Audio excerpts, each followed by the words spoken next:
ತಮಿಳುನಾಡು ರಾಜಕೀಯದಲ್ಲಿ ಕ್ಷಣಕ್ಕೊಂದು ಟ್ವಿಸ್ಟ್ ಸಿಗ್ತಾ ಇದೆ. ಸಂಸದ ತಂಬಿ ದೊರೈ ಹೇಳಿಕೆ ಬೆನ್ನಲ್ಲೇ ಮತ್ತೊಂದು ಬೆಳವಣಿಗೆ ನಡೀತಾ ಇದೆ. ಅದು ಪುದುಚೇರಿ ರೆಸಾರ್ಟ್ನಲ್ಲಿರುವಂತಹ ಶಾಸಕರ ವಾಪಸ್ಗೆ ಸೂಚನೆ ಸಿಕ್ಕಿದೆ. ಚೆನ್ನೈಗೆ ಶಾಸಕರು ಬರುವಂತೆ ಪಳನಿಸ್ವಾಮಿ ಸೂಚನೆಯನ್ನು ಕೊಟ್ಟಿದ್ದಾರೆ. ಇಂದು ಸಂಜೆ ಚೆನ್ನೈನಲ್ಲಿ ಪಳನಿಸ್ವಾಮಿ ನೇತೃತ್ವದಲ್ಲಿ ಸಭೆ ನಡೆಯುತ್ತೆ. ವಿಜಯ್ ನೇತೃತ್ವದ ಟಿವಿಕೆಯನ್ನು ದೂರ ಇಟ್ಟು ಅಧಿಕಾರವನ್ನು ರಚಿಸುವ ಬಗ್ಗೆ ಚರ್ಚೆ ಸಾಧ್ಯತೆ ಇದೆ. ಇವತ್ತು ಸಂಜೆ ಸಭೆ ಇದೆ. ಆ ಸಭೆಯಲ್ಲಿ ಒಂದು ಕಡೆ ಸ್ಟಾಲಿನ್ ನಿವಾಸದಲ್ಲಿ ಡಿಎಂಕೆ ನಾಯಕರು ಸಭೆ ಮಾಡ್ತಾ ಇದ್ದಾರೆ.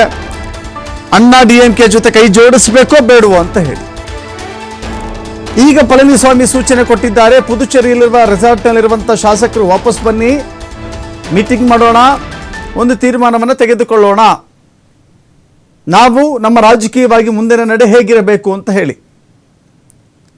ಅದಂತೂ ಸ್ಪಷ್ಟ. ಡಿಎಂಕೆ ಜೊತೆ ಕೈ ಜೋಡಿಸಬೇಕಾ ಬೇಡವಾ? ಪಳನಿಸ್ವಾಮಿ ತಮ್ಮ ಶಾಸಕರ ಅಭಿಪ್ರಾಯವನ್ನು ಸಂಗ್ರಹಿಸಿ ಡಿಎಂಕೆ ಜೊತೆ ಹೊಂದಾಣಿಕೆ ಸೂತ್ರವನ್ನು ಮಾಡಿಕೊಳ್ಳುವ ನಿಟ್ಟಿನಲ್ಲಿ ಒಂದು ಹೆಜ್ಜೆ ಮುಂದಿಟ್ಟಿದ್ದಾರೆ. ಎರಡೂ ಪಕ್ಷಗಳ ಬೆಳವಣಿಗೆಗಳನ್ನು ನೋಡ್ತಾ ಇದ್ದರೆ ಡಿಎಂಕೆ ಅಣ್ಣಾ ಡಿಎಂಕೆ ಈ ಸನ್ನಿವೇಶದಲ್ಲಿ ಒಂದಾಗುವ ಲಕ್ಷಣಗಳು ಹೆಚ್ಚಾಗಿದ್ದಾವೆ. ಆದರೆ ಬಹುಮತ ಸಾಬೀತುಪಡಿಸೋಕ್ಕಾಗತ್ತಾ? ಆಗೋದಿಲ್ಲ.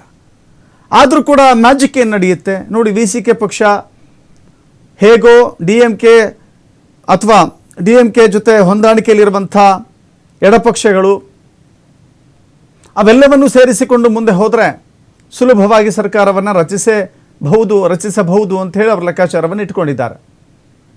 ಅದಕ್ಕೆ ಶಾಸಕರು ಪಳನಿಸ್ವಾಮಿ ಮಾತಿಗೆ ಒಪ್ಪಿಗೆಯನ್ನು ಸೂಚಿಸ್ತಾರಾ ಇಲ್ವಾ ನೋಡಬೇಕಾಗಿದೆ.